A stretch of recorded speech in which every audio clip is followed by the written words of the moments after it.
Welcome, welcome, welcome. Closet Chronicles. Did I tell you about the facility I worked in, which will remain nameless, that I did a contract in and they held me hostage? Let me tell you what happened. Well, this facility was ate the fuck up, literally. So anyway, I had a contract and I was making that big money.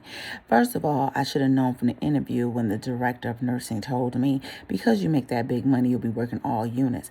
I let them know that I was an adult nurse, not a pediatric nurse. But she said, here, you had to work everywhere. And we'll give you extra orientation and it'll be okay. I should have ran. So I said, all right, I'll try, because I was looking at that money. I wanted to make that money. And I said, no matter what, who's in mine, it's going to be safe because my children are wonderful and all successful. Baby, I didn't know what I was walking into. So basically, this is what happened. Are you ready? So I went ahead and I took the assignment, and they did. They put me on that unit and I worked, and the children bullied me and they terrorized me. But guess what? They liked me and it was okay. So I knew how to work safely, effectively, and appropriately. The staff was wonderful. But guess what? They had so much paperwork. They required the agency nurses to do stuff that there was nowhere in the world we can come back and check on. They was requiring us to do stuff for things we didn't do. So as you know, I never refused anything. I said, okay, but it didn't get done. Excuse me. So basically what happened was I did it. And at the end, like on my 13-week contract, I got tired of being used. A lot of times they would have me on assignment because I was agency and they said making the big bucks.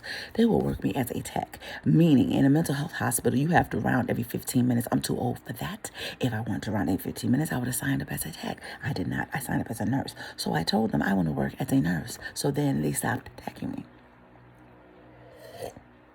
Well, towards the end of the contract, not only did my contract end, but most of the contracts of the nurses that they had, they did not renew because they said they didn't make a profit and the owners did not want to renew the contracts.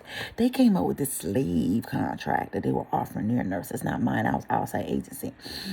That if you sign up and you get like a little bit more than $40 an hour and you do a 6-month contract, and if you want to make $50 an hour, you have to do a 6-month contract over every weekend.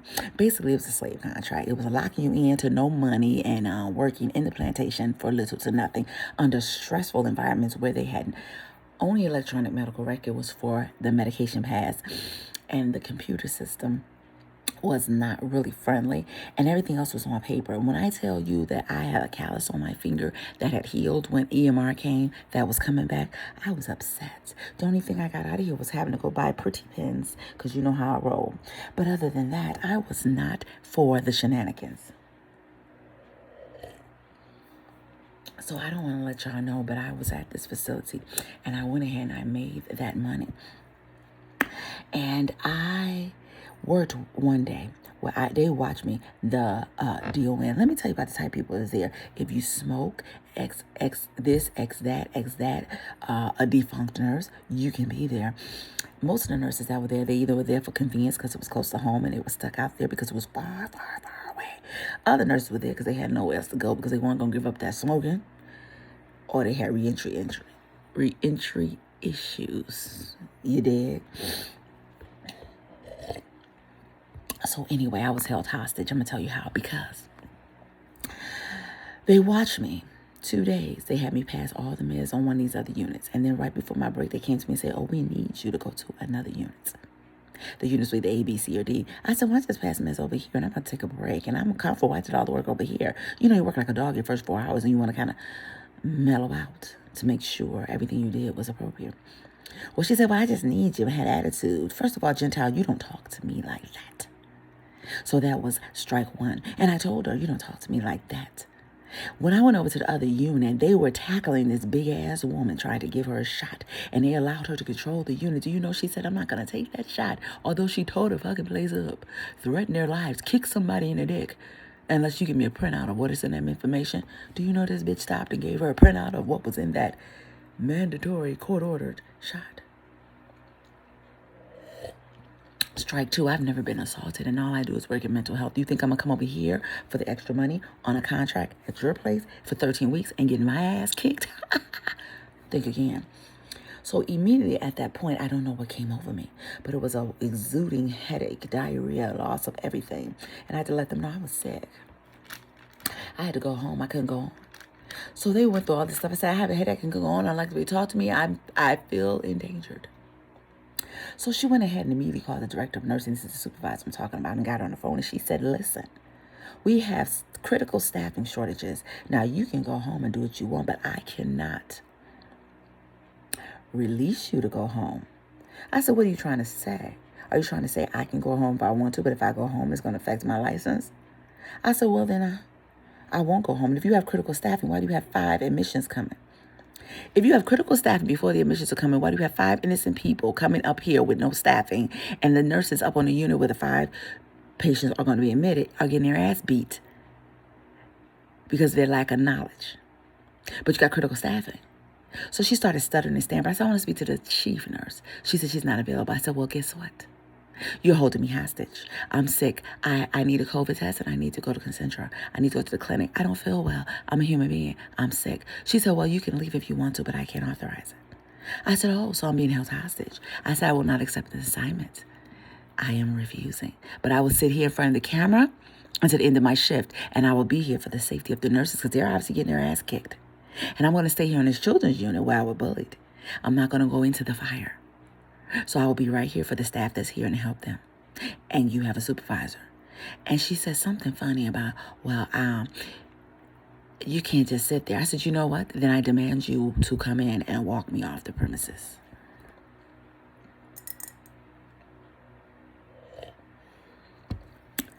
She said, well, let me call somebody else. I said, you do what you got to do.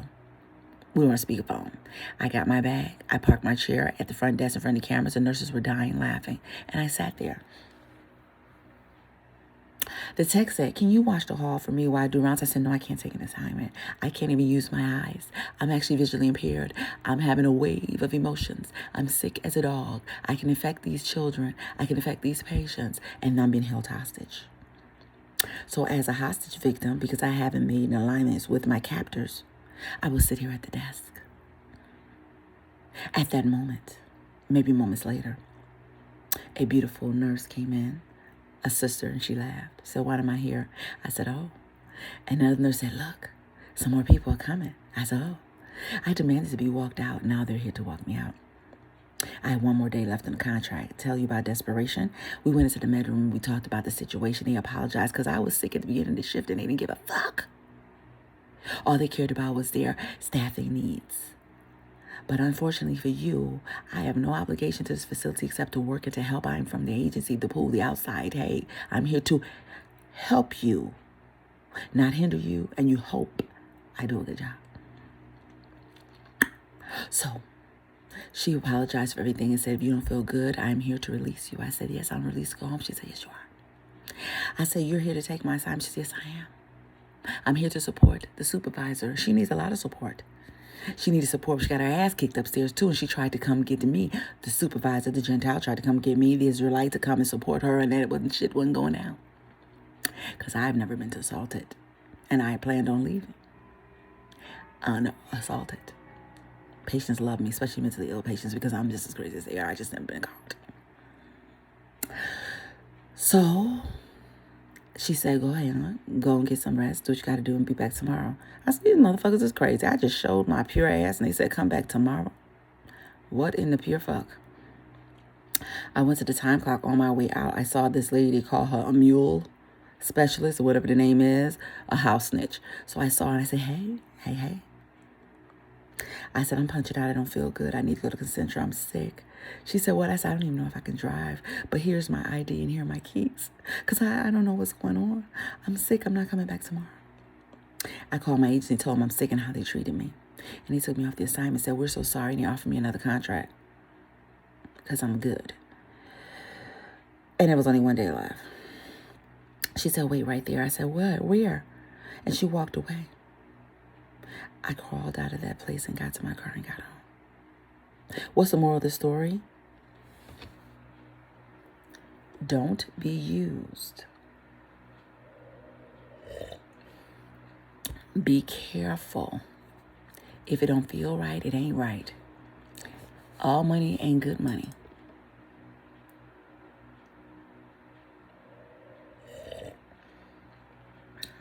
I got a cup out of it though.